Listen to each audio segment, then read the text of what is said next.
તે ભગવાનનું સ્મરણ કરતા હોય છે અને સ્મરણ કરતા કરતા કરતા ભગવાનનું તેમના ગર્ભની અંદર આવે છે અને ત્યારબાદ ધીરે ધીરે સમય વીત્યો અને તેમના ત્યાં ભગવાન ભાદરવા સુદ 12ને દિવસે શ્રવણ નક્ષત્રમાં અભિજીત મુહૂર્તની અંદર મધ્યાહન કાળે ભગવાન વામનનો પ્રાદુર્ભાવ થયો।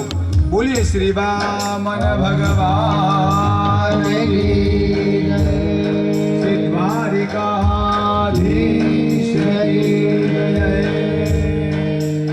કૃષ્ણ કનૈયા લાલ કી જય।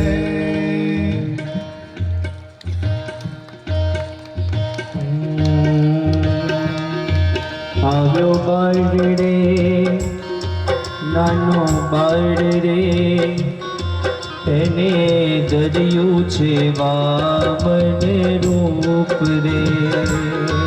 આવ્યો બાળ રે નાનો બાળ રે એને ધર્યું છે વામન રૂપ રે। આવ્યો બાળ રે નાનો બાળ રે એને ધર્યું છે વામન રૂપ રે। આવ્યો બાળ રે નાનો બાળ રે એને ધર્યું છે વામન રૂપ રે। તન पे लंगोटी स्कंदे जनोई दंड कमंडल शोभी रया छे। तन पे लंगोटी स्कंदे जनोई दंड कमंडल हाथ લીધા છે હાથ લીધા છે। આવ્યો બાળ રે નાનો બાળ રે આવતી તાલી પાડીએ બે હાથે એને ધર્યું છે વામન રૂપ રે। ઓ આવ્યો બાળ રે નાનો બાળ રે એને ધર્યું છે વામન રૂપ રે।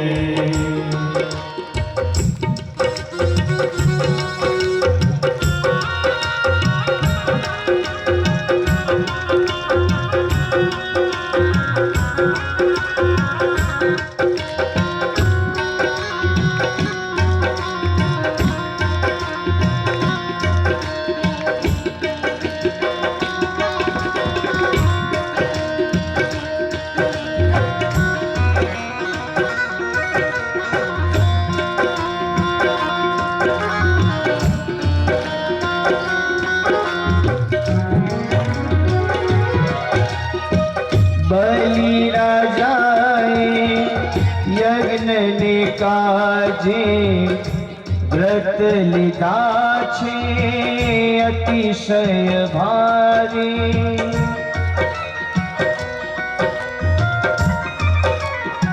બલિ રાજાએ યજ્ઞ ગોઠવ્યો છે અને એવું વ્રત લીધું છે કે મારા આગળ જે પણ બ્રાહ્મણ આવે ભિક્ષુક આવે એ ક્યારે પણ ખાલી હાથે ના જાય।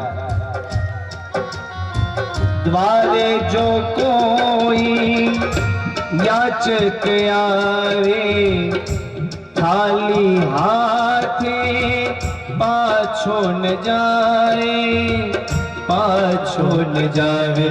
આવ્યો બાળ રે નાનો બાળ રે એને ધર્યું છે વામન રૂપ રે।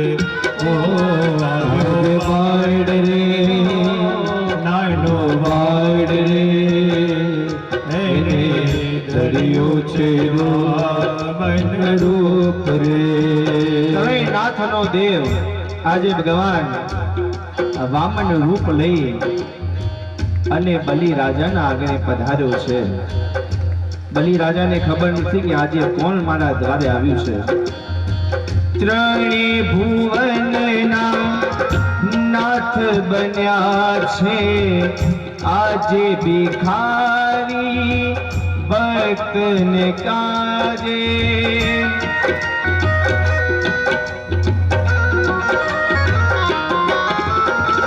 ત્રણ ડગલાનું ભૂમિદાન માગે દીન બનીને યાચક આવે. યાચક આવે આવ્યો બાળ રે, નાનો બાળ રે, એને ધર્યું છે વામન રૂપ રે.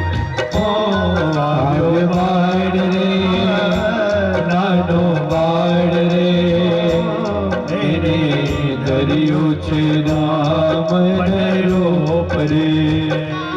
દૈત્યોના રાજા અને દૈત્યોના ગુરુ એવા શુક્રાચાર્ય પણ ત્યાં હાજર છે.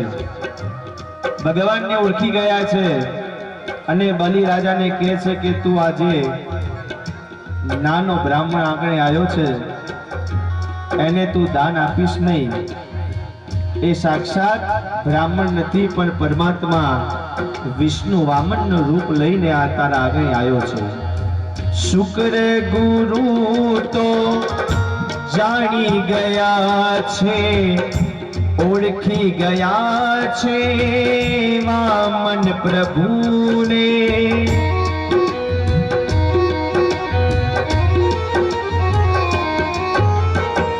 આને બલી જો દાન દઈશ તો સર્વસ્વ તારું લૂંટાઈ જાશે. લૂંટાઈ જશે આવ્યો બાળ રે, નાનો બાળ રે, તેને ધર્યું છે વામન રૂપ રે. ઓ આવ્યો બાળ રે, નાનો બાળ રે, તેને ધર્યું છે વામન રૂપ રે. ભગવાન શુક્ર ગુરુ બલિ રાજાને સમજાવે છે, પણ બલિ રાજાએ તો કંઈક અલગ જ વિચાર્યું છે. બલિ રાજા શુક્ર ગુરુને કહે છે, આજે ભલે હું લૂંટાતો, આજે હું ભલે ભિખારી થતો, આજે ભગવાન ભલે વિષ્ણુ મારા ઘરે દાન માંગવા આવ્યા હોય, પણ હું તો એક લઈને બેઠો છું. મારા આગળ કોઈ ભિક્ષુક આવે, યાચક આવે, બ્રાહ્મણ આવે કે ભલે જ ભગવાન હોય, પણ આજે હું મારું સર્વસ્વ લૂંટાઈ જાય તો લૂંટાવા બેઠો છું.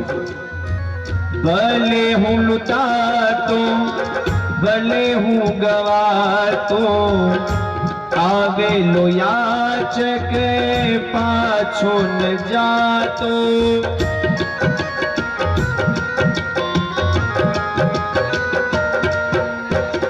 ઇન્દ્ર ભલે હોય, વિષ્ણુ ભલે હોય, આજે બલિનો યાચક થાય.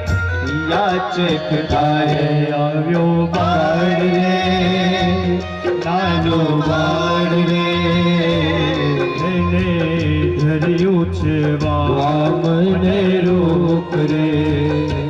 અને જેવો સંકલ્પ કર્યો છે અને સંકલ્પની અંદર ભગવાને બધું જ માગી લીધું છે.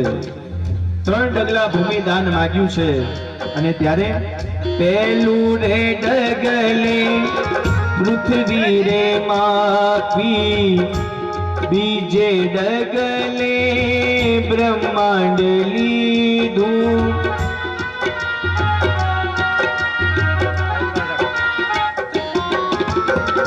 પહેલે રે ડગલે પૃથ્વી રે માપી, બીજે ડગલે બ્રહ્માંડ લીધું. ત્રીજું રે ડગલું બાકી રહ્યું તે બલિ રાજાએ મસ્તક કીધું. મસ્તકે કીધું આવ્યો બાળ રે, નાનો બાળ રે, એણે ધર્યું છે વામન રૂપ રે. બંને હાથ ઊંચા કરી. યો બાળ રે નાનો બાળ રે એણે ધર્યું છે વામન રૂપ રે એને ધર્યું છે વામન રૂપ રે એને ધર્યું છે વામન રૂપ રે. બોલો શ્રી વામનજી ભગવાન અહીંયા વામન ભગવાનનો અવતાર થયો, તેમના યજ્ઞોપવિત સંસ્કાર થઈ ગયા. ભગવાન વામન જ્યારે તેમનું પ્રાગટ્ય થયું ત્યારે 7 વર્ષના હતા.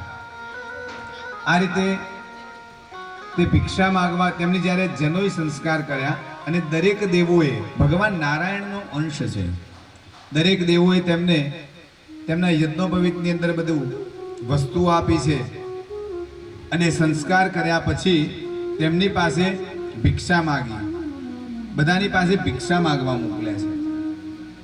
અને સૌથી પહેલા તે પોતાની માતાની પાસે જાય છે. પછી તેમને થાય છે કે ભિક્ષાની અંદર કોઈ મને એવા યજમાન બતાવો કે જે વધારે સમૃદ્ધ હોય. પોતાના ગુરુ બૃહસ્પતિની પાસે ભિક્ષા લઈને આવે છે અને કહે છે. એટલે ગુરુ કહે કે આપ બલિ રાજાની પાસે જાઓ. રાજા બલિ તે દૈત્ય ના રાજા હતા. તે રાજાની પાસે મોકલે છે અને રાજા ત્યાં જાય છે અને ત્યારે બલિ રાજા અશ્વમેધ યજ્ઞ કરતા હોય.